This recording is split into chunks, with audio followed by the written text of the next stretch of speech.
how do we read all this? So this first one, minus 0.38, this is a negative and also insignificant relationship. This is it's also weak, right? So it's negative, weak, and insignificant, like statistically insignificant relationship.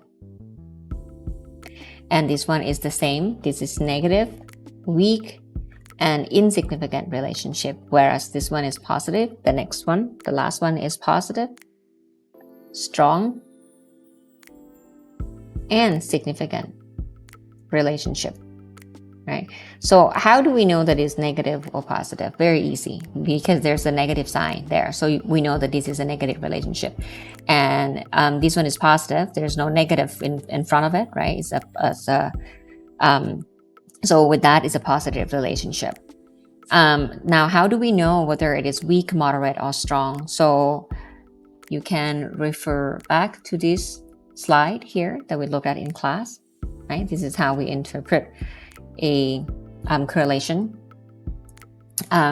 We know that a correlation ranges from -1 to +1, whereas -1 is a perfect negative relationship or inverse relationship, and +1 is a perfect correlation, a perfect direct relationship.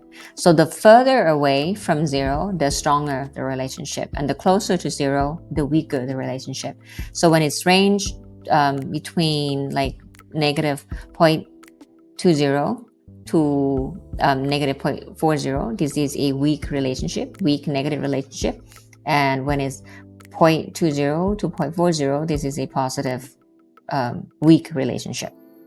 Now, from 0.5 to around 0.7 in either direction, like between 0.5 to 0.7 in either direction, is a moderate relationship.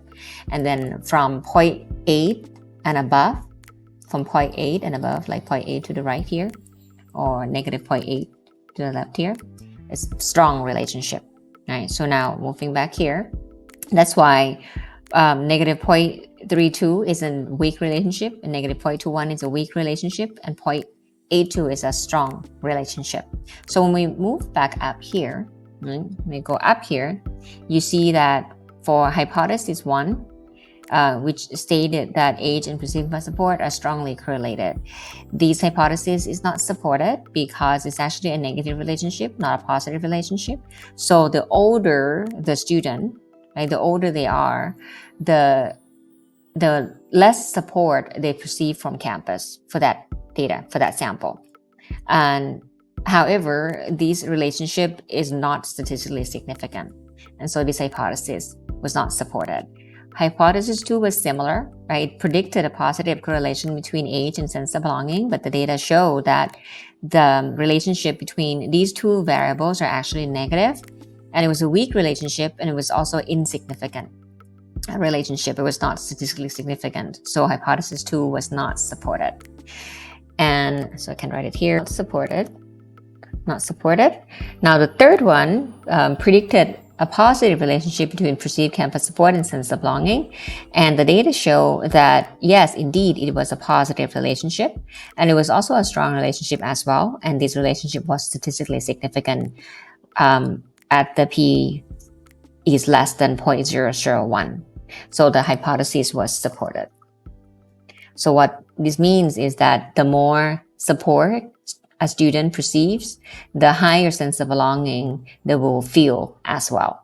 This is basically how you create this correlation table and also how to interpret the data.